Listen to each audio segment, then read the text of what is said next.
consider to pass translation procedure. We consider to pass translator or assembler. At that time, pass one, create one type of a code. That code is called as the intermediate code, and this intermediate code is given as an input to the pass2. Now, what is the actual format of this intermediate code? We discuss the format of this intermediate codes and the corresponding statements used in the intermediate code, which rules you need to follow, and according to that rule, how we can write our assembly statements given in the assembly language in case of the intermediate code form. Okay, now we first of all consider that intermediate codes, that is we discuss intermediate code forms. We discuss that intermediate code forms in that particular analysis phase, in that particular translation phase. We need to consider some of the examples which are discussed already here. Okay, we can see this particular example, and according to these examples, we consider the instructions written in the assembly language can be converted in the form of intermediate code representation. Now, here, first of all, we need to consider what is the intermediate code. What is that intermediate representation? Okay. Now, here it is a code generated after end of pass1 into pass assembler. We are also discussed this particular step in the explanation of two pass assembler. Pass1 can generate this intermediate code representation, and this is the input to the pass2 assembler. Okay, it is the input to the second phase of that two pass assembler. In this case, it is a kind of abstract machine language that can express the target operation without much going into the machine details. Now, it is not exactly the machine language. It is the representation according to the machine instruction. Here, we require the machine instruction in the form of binary representation. But when we consider this intermediate code representation, we move forward to that of the representation, but it is not exactly to that of the machine instruction. We need to convert this intermediate code in the form of machine instruction. It is very easy task when we consider the intermediate code representation, and we convert that intermediate code representations in the form of machine instructions. Now, here, what is the need for intermediate code? Why this intermediate code is required? That is to minimize the translation time of pass2. It is simpler. That is to simplify the task of pass2 of two pass assembler. For that purpose, we require the intermediate code. Now, next thing is nothing but it optimizes the code due to which overall memory requirements are reduced. Those mnemonics which allocate some memory or some statements which is given in the form of our source code, we can allocate the memory to each and every symbol. To reduce this particular memory representation, to reduce the memory requirement, we can use this intermediate code representation. Now, it is reduce the burden of pass2. General, that is the main thing of this intermediate code, is to reduce the burden. Burden in the sense that is some of the complexities which are occurs during the pass2. Those complexities, those burdens will be handled with the help of this intermediate code representation. Now, here we need to consider some factors to be considered when we generate the intermediate code representation. We generate that IC. Now, it is nothing but it should easy to construct the pass for pass1 in a very simple way.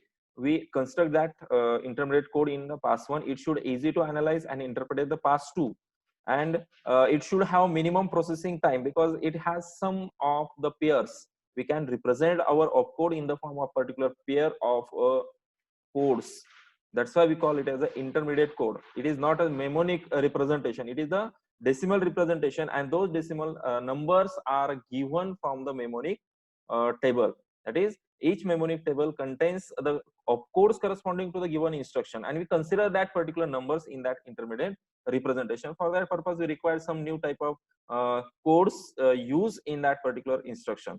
Now, it should be as compact as possible to equivalent to the target code. It is simpler to handle or to convert our source code in the form of target code. In this case, when we consider the intermediate code, which consists of set of IC units, intermediate code units, and each IC unit consists of 3 fields. Which 3 fields are given there? That is, we consider those 3 fields. That is address field. Second thing is nothing but the representation of mnemonic.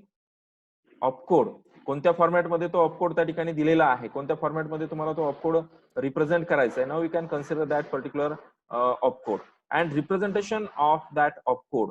त्या ऑपकोडचं representation कोणत्या फॉर्मॅटमध्ये द्यायचंय त्याचं representation काय केलं जाईल त्या ठिकाणी त्या इंटरमिडिएट रिप्रेझेंटेशन मध्ये इंटरमिडिएट कोड मध्ये दिलं जातं. Now here we have to discuss two types of intermediate code. That is, there are two types of intermediate code representation. First one is nothing but the variant 1, and second one is nothing but the variant 2. Okay, these are the two types of intermediate code representation. In this case, that is, label have no significance in the intermediate code. Those labels are used in our source program. Okay, labels are given in front of the particular instruction. Now that label does not have any specification, does not have any representation in case of the intermediate code. So only mnemonic field and operand fields are processed. Now this is the most important part when we consider the intermediate code representation. That is, only two fields or only two parts were processed during this intermediate code. First one is nothing but the mnemonic field, that is the operation name, and second thing is nothing but the corresponding operand field of that statement. Now both variant address field, mnemonic field is processed in the same way. Now we can see this, that is variant 1 as well as variant 2. We have to process the address field, mnemonic field in the same way. That is how we can process the address field and mnemonic field in variant 1. It is similar to that of the variant 2. Okay. Now the mnemonic field contains a pair of the form. Which pair is given there? Now we can see this particular statement. Mnemonic field contains the pair of the form statement class, and second one is nothing but the code corresponding to that of the statement class. Okay, we consider this particular representation to specify a particular mnemonic field. Which type of statement is used for that particular mnemonic? We use that statement class, and the corresponding code should be given to that particular mnemonic. Okay, now here we can have some mnemonic. We have some types assembly language statements in both variant 1 and variant 2. Which type of statements we are used? Now we discuss the different types of statements used in our assembly language. That is nothing but the imperative statements are there, declarative statements are there, then some label statements are there, but a label is not more convenience in this particular case. Now we can see the statements used in our assembly language. Now this table can show the type of statement. This is nothing but class of a statement. Here it shows the code, and example we consider the processing of a mnemonic in both variants of intermediate code. Okay, now first of all we consider the imperative statements. Now we discuss that imperative statement, that is those statement which contains this type of instructions, that is add, sub, move, move, print, read. All these instructions are comes under this type of imperative statement, and the class for this statement will be I. Yes, I represent for imperative, and yes represent for the statement. That is, the IS is the class of such a statements and or such a particular mnemonics. Here code can represent the value, that is the numeric code of corresponding mnemonic. Which mnemonic is used here? That is add mnemonic is used. Now what is the mnemonic opcode corresponding to this add? We can see this, it is nothing but the 01. Okay, 09 it is the read opcode. Okay, sub we can consider 05 as a opcode corresponding to this sub. Is it clear? Okay, we discuss this opcodes, or we consider all these operand or operation codes in the first chapter. We consider that code in this particular representation. Okay, now here we can see the example add A register B. Now we can see here add this particular statement. We consider complete statement. This statement is imperative statement because this is the instruction corresponding to the imperative statement, and we consider this particular A register as a register, B as a operand. These two operand will be considered here. Now in case of a representation of intermediate code, we specify the class of that particular statement and the corresponding code corresponding to the given mnemonic. ह्या mnemonic ची value काय आहे? mnemonic चा opcode किती आहे? 01 आहे. Now add, it is the imperative statement there, that's why we can consider the pair statement class and operation code. IS is the class of the statement add, and 01 is nothing but the mnemonic of this add. Okay, this is nothing but the variant representation. Second type of statement is nothing but the declarative statements. There are two types of declarative statement used in our assembly language, which are processed by the address, that is DL and DC and DS. DC is nothing but declare constant, DS is nothing but the declare storage. Now the corresponding statement class is given that declarative DL, declarative statements. Okay, the opcode, that is the code corresponding to DC, is 01, and for DS is 02. We consider this 1 DC1.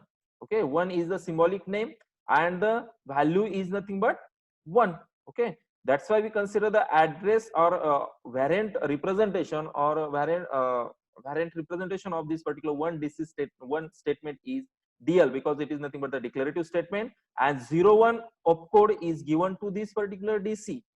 Okay, a DS1 declare storage statement. DS has a code 02.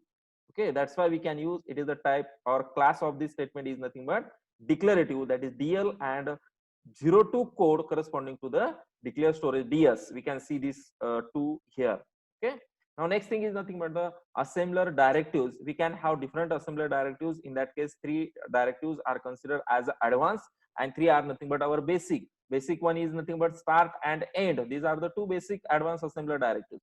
The class for this particular assembler directive statement is given that AD, advanced assembler directives. A for assembler and D for directives. We can represent class as a AD. If we identify the statement with start, end, origin, EQ, LTOR, we give such a statement class as a AD, and the corresponding code will be given to each, that is 01 for start, 02 for end, origin 03, EQ that is 04, and LTOR at a 05.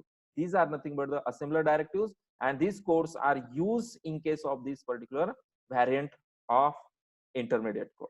Okay, now here we can see the example start 100. AD start, it is the assembler directive, that's why class of the start is AD, and 01 is the code for that start directive. We can consider 1, that is 01.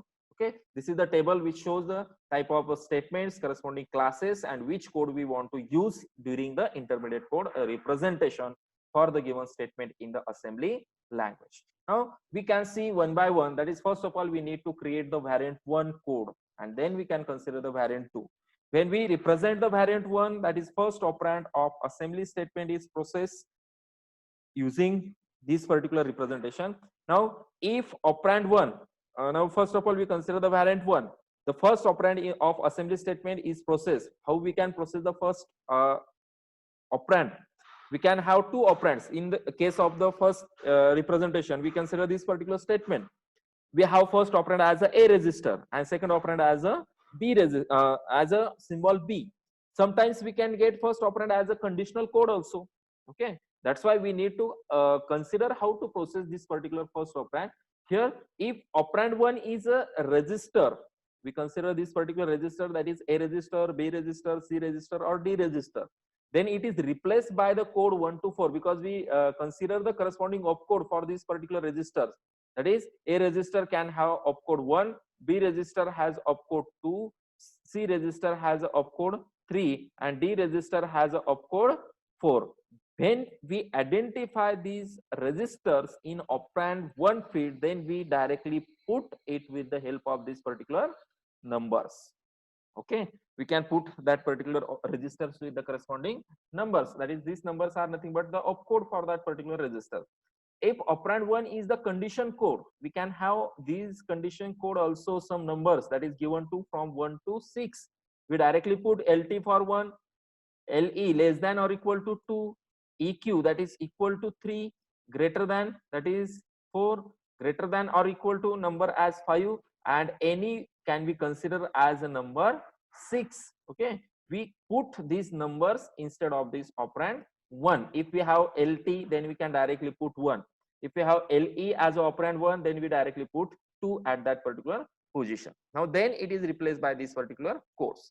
Now here the second operand of assembly statement is processed as follows. What is the second operand? Second operand, it is nothing but our symbol, or it is either literal or any other type of operand. Okay, how we can process that second operand? We can consider this. It is represented by the pair, that is operand class and corresponding code. Now what is the operand class? Now we can see the operand statement class. Okay, statement class given that imperative statement, that is IS, declarative statement as a DL, and assembler directives we consider as a AD. Okay, like that way we can have a operand class. That is operand class. Here we consider second operand represented as a symbolic name, or it is nothing but a simple symbol. Then operand class should be represented as a yes. Now in case of this example, here we can see B. It is nothing but our symbol. Okay, B, it is a symbol. That's why we can represent its corresponding class as a yes. Okay, we can see this B as a class yes. The code field contains the ordinal number of a symbols entry in the symbol table. Thus, it is represented by a pair yes hash. After this hash, we can specify the number which is the sequence number in the symbol table for that symbol. Okay, त्या symbol table मध्ये त्या particular सिम्बॉलचा number किती आहे. Suppose 1 2 3 अशा पद्धतीने sequence number मध्ये ते symbol table मध्ये सिम्बॉल ऍड होणार आहेत. Now we can consider if it is the number 1, then we can use here #1.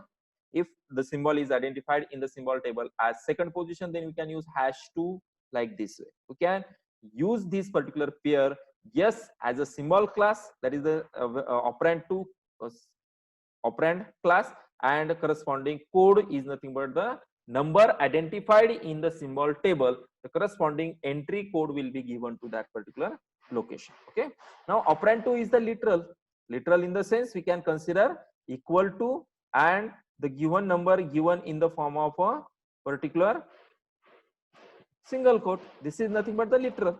Okay, this literal is given a class L. Okay, the code field contains the ordinal number of literal in literal table, so it is represented by the pair L hash. Again, here we can consider number. One number is given to that literal which is stored in that particular literal table. त्या literal table ला तो literal कितव्या number ला store आहे तो number त्या table मधनं घेतला जाईल आणि या hash location ला काय केलं जाईल, या point ला put केला जाईल. Okay, that is we represent the literal in using this particular L hash pair. Okay, now operand 2 is a constant. Second time or second field is nothing but constant. Then operand class is nothing but C. Constant आहे म्हणून त्याचा class C consider केला जाईल. आणि code field ची जी value आहे, now code field contains the internal representation of the constant. How it will be represented? Now for that purpose, if we consider such a constant, then we can use intermediate representation. Okay, or intermediate addressing mode it is available to that particular machine, then we can consider that constants. Okay, now hence it is represented by the particular pair hash C hash. Okay, this is nothing but the processing of a particular course, processing of that particular statement in that variant 1. Okay, we can clear, first of all we consider the statement class, secondly we can consider operand 1, and thirdly we can consider operand 2. How we can represent these things, okay, in case of the assembly instruction in a variant 1. Now we can see that particular representation of a statements in variant 1. We have the statement start 200. Start, it is the assembler directive. Okay, that's why we use the variant code. Here we can see this is the variant 1. This code will be considered as a variant code. Start, it is a directive. For that purpose we can consider AD. And assembler directives we have AD. The code for this start is given to 01. Then next thing, second operand is nothing but this number 200. It is the constant value. That's why the class for that number is nothing but C. Okay, and the internal representation will be given that particular number also. The number जो असेल तो as it is काय केला, constant चा त्या ठिकाणी represent केला. This is the intermediate code representation for this particular statement in assembly language. Okay, आता हा झाला IC code तयार variant 1 मध्ये. Now second thing, we consider the second statement ADS1. DS is represent the declarative statement. For that purpose we can use DL as a statement class. 02 is given to the code for this DS. आत्ताच आपण बघितलं मागच्या table मध्ये DS साठी number किती आहे तुम्हाला, 02 आहे. Okay, we can see this particular DL and 02 as a pair for this particular type of statement. Here what is the second operand is nothing but 1. 1 is the constant value. That's why we can see C comma 1. 1 त्याची जी value असेल ती value तिथे represent केली आणि C ही constant, 1 हा constant आहे म्हणून त्याचा क्लास त्या ठिकाणी C कन्सिडर केला. Now next thing is nothing but 5 DC 5. Again, here it is a declarative statement, but we can consider DC. DC has the code 1. That's why this statement represent in intermediate representation DL01. And second operand is nothing but the value constant 5. That's why we use C comma 5. Okay, in case of the symbol table. Now next thing is nothing but again EQ back. Now what is this?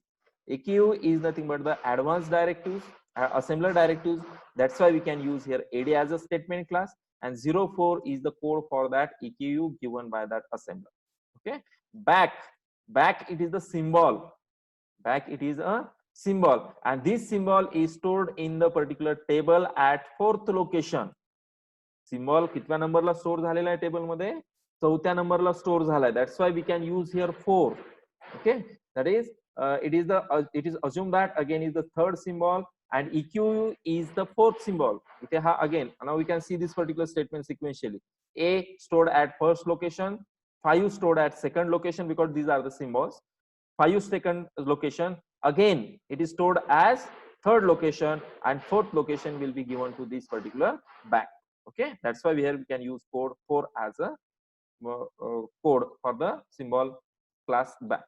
Now next instruction is given there, that is move R A register comma A.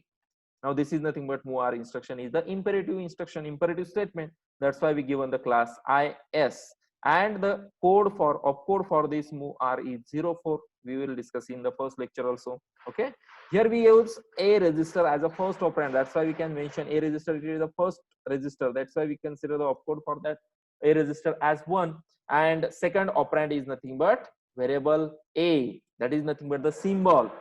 Okay, and it is stored in the symbol table at the first location. We can discuss here, that is A stored at 1st, 5 stored at 2nd, again stored at 3rd, and back stored at the 4th location. That's why we can consider symbol A at the position 1. We give the code 1 #1. Okay, this will be represented with the help of #1 or directly value of the symbol table. Okay, these are nothing but the variant 1 code. ह्या पद्धतीने तुम्हाला variant 1 चे codes काय करायचे त्या ठिकाणी represent करायचे. Okay, is it clear? Now next thing is given there, that is next statements of the same program will be given. Add a register equal to 5. Equal to 5, it is the literal. Okay, add it is the imperative statement. That's why we give a IS01. Okay, 1 corresponding to that A register and 5 corresponding to that of the literal, and that's why it is stored at the first location in the literal table मध्ये 5 कितव्या लोकेशनला, कारण first time literal ती value find out होते, त्यामुळे लिटरलला तो पहिल्याच पॉइंटला स्टोर असेल, त्यामुळे त्याचा कोड 1 घेतलाय. L, because of the class of this particular statement, it is a literal. That's why we can use class as a L. Okay, next thing is nothing but BC. LE again, BC branch on condition. Again it is the imperative statement. Okay, it is imperative statement. That's why we can give the class as IS, and the opcode for BC is given to 07. Okay, 07. LE, it is a condition code. This is the first operand. Okay, it is a value or its code is given at 0, that is 2. LE चा code किती आहे त्या ठिकाणी 2 आहे. आपण आताच पाठीमागच्या याच्यामध्ये बघितलं, मागच्या स्लाइड मध्ये. Again stored at, it is a symbol and it is stored at what location? That is the 3rd location. We consider the counting of symbol table previously. Okay, it is a symbol, that's why I use here CS, and it stored at the 3rd location in the symbol table. We can use 3. Okay, and it is the directive. That's why AD and the code is 02 and AD 0. This is the end. All these things are considered. This is the complete program. We consider these are the statement of assembly statement. This example is discussed already. Okay, we can convert this statement in the form of variant 1. All these statement up to end. This is the variant 1 representation. We have some examples. Those examples are asked in the university exam for 5 marks or 4 marks. Represent the variant 1 code for the given assembly instructions. We need to consider to identify the type of statement. We write that statement type, the corresponding operand 1 and operand 2 feed according to the given pair of class of statement and the corresponding code to the given statement. Okay, this is nothing but the variant 1 representation. Next thing is nothing but the variant 2. but we stop here. We continue again after 15 minutes, that is 2 o'clock.